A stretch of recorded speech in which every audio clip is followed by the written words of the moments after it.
Bon bah j'ai commencé mon petit bloc, 3 fréquences sur le squat, 3 fréquences sur le terre. J'ai toujours des petites douleurs au genou. Là on est au milieu du bloc, je suis au milieu de la semaine 2 et ça va pas vraiment en s'arrangeant, donc je vais voir terminer ce bloc comme ça et après peut-être encore ajuster des choses. Mais je vais pas vraiment m'attarder sur l'aspect entraînement des powerlift là pour le moment parce que bah, c'est un petit peu toujours la même chose. J'essaie de récupérer un niveau qui est intéressant et j'essaie de gérer correctement mes douleurs, donc que j'avais au niveau des genoux, que j'ai toujours, et au niveau du dos, mais le dos ça s'améliore. J'avais parlé fin d'année dernière ou début de cette année, je sais plus exactement, que je voulais un grand écart et d'autres choses, mais là je vais me concentrer sur une chose à la fois. Je suis très bon pour me dire oh j'ai envie de faire ça, ça, ça, ça, ça, et finalement je me disperse. Je pense qu'on est plusieurs dans ce cas-là, pas forcément en attendant les résolutions de début d'année, mais de manière générale, quand on aime le sport, on a envie de faire plein de choses en même temps, et c'est difficile de se canaliser dans une seule chose, ou dans peu de choses en tout cas qu'on va faire sérieusement. On peut avoir cette envie de faire du handstand à un moment donné, et après ça disparaît, et après on a envie de faire de la souplesse, et après ça disparaît. Donc là, il faut que je me mette un ultimatum, il faut que je le fasse en vidéo, pour que je donne ma parole entre guillemets, et que je me force à faire quelque chose que j'avais dit que j'allais faire. Donc j'ai fait un petit état des lieux pour voir où j'en suis actuellement au niveau du grand écart. Je crois qu'on appelle ça grand écart latéral. Je veux pas me concentrer sur le grand écart facial, donc de base j'ai vraiment une très bonne souplesse quand même, pour quelqu'un qui ne la travaille pas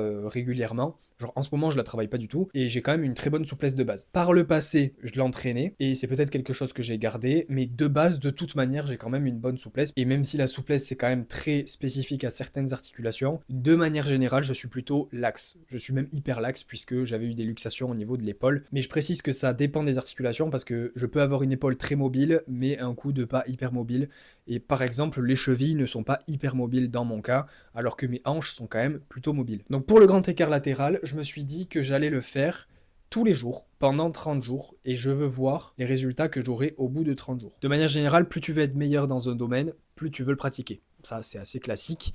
Maintenant, il y a des choses qui rentrent en compte pour contredire ce genre de truc. C'est par exemple le temps que ça va te prendre pour faire l'activité en question. Là, par exemple, faire un étirement grand écart, ça me prend 2 secondes. Je peux me placer quelque part, commencer à faire l'étirement, et d'ici 10 minutes, j'ai terminé. J'ai pas eu besoin de me déplacer, d'aller à la salle, de faire du trajet, de me foutre dans des embouteillages, etc. etc. Par exemple, si on veut augmenter la fréquence sur le squat, le bench, le terre, bah, il faut rajouter une séance ou prendre encore plus de temps pour s'échauffer pour faire un exercice. Et c'est pas 10 minutes, ça peut prendre une demi-heure, 3 quarts d'heure, et si on rajoute un trajet, ça peut être encore plus. Par exemple, si je veux dessiner plus, je peux juste prendre une feuille et dessiner. Ça va me prendre une demi-heure. Ça me prend pas le temps de me set-up, de faire un trajet, de tout ça, tout ça. Bref. Par rapport aux étirements, je vais les pratiquer tous les jours, mais je vais pas en faire trop. Je veux faire peu d'étirements, juste le grand écart latéral. Il y aura des jours sur lesquels je vais peut-être faire le grand écart facial, comme je t'ai montré en vidéo là, selon mon envie. Mais en tout cas, là, je veux vraiment me concentrer sur le grand écart latéral. Spécifiquement là-dessus, je veux réussir à atteindre ça en 30 jours. Je dis 30 jours et ça peut paraître très très court, et c'est court quand même, mais il y a une époque où j'ai quasiment eu le grand écart, et du coup c'est plus quelque chose que je vais essayer de récupérer plutôt que de débloquer complètement. Si tu veux débloquer complètement quelque chose alors que tu ne l'as pas eu par le passé, ce sera forcément plus long. Mais je vais utiliser exactement la même approche que l'entraînement, c'est-à-dire que je vais faire une certaine quantité de séries de travail, et je veux pas aller à une quantité de travail trop grande qui va me mettre dans le mal pour faire la séance du lendemain. Je pourrais me dire je fais 3 sessions de souplesse par semaine, et je pense que ce serait déjà très très très bien pour progresser, et faire des sessions un petit peu plus longues, mais j'ai pas envie. J'ai pas envie de prendre trop de temps. J'ai envie de me dire, ok, là j'ai 10 minutes, je fais ma session et terminé. Donc ce que j'ai fait sur les vidéos que je t'ai montré, c'est que je me mets dans un grand écart en actif, c'est-à-dire que je résiste contre le fait de descendre dans le mouvement. Je me tiens pas à quelque chose, c'est vraiment mes adducteurs qui doivent résister pour maintenir cette position. Ensuite, une fois que j'ai tenu cette position, on va dire une trentaine de secondes, je fais un étirement passif. Donc là, je m'aide de mes mains pour descendre davantage, et tu vois que je descends beaucoup plus. On va toujours aller chercher plus loin en étirement passif par rapport à un étirement actif, mais c'est important de pratiquer les deux parce que comme ça tu vas créer du contrôle dans une amplitude plus grande. Ce qui est un petit peu dangereux, c'est d'avoir accès à une amplitude immense en passif mais de ne pas savoir produire de la force dedans. C'est un peu dangereux parce que si tu arrives malencontreusement dans cette position là parce que tu glisses, parce qu'il t'arrive un truc et que tu ne sais pas comment produire de la force, tu peux te faire mal plus facilement que si tu sais produire de la force dans cette amplitude là. Donc c'est important d'avoir les deux, de travailler l'amplitude active et passive. Mais de toute manière, tu auras toujours plus d'amplitude passive que d'amplitude active. Et quand je dis passif et actif, passif c'est du relâchement, actif c'est de la contraction. Genre c'est comme si tu arrivais à contracter, à produire de la force dans cette amplitude-là en étirement. Au niveau de l'échauffement, je vais pas vraiment m'échauffer d'une manière trop prolongée, je vais juste me dire ok, bah je vais faire l'étirement que j'ai envie de faire, je vais avoir une approche spécifique, je veux faire le grand écart latéral, bah je vais me mettre en position grand écart latéral, je vais y aller tranquillement, je vais utiliser ma respiration pour me concentrer concentrer sur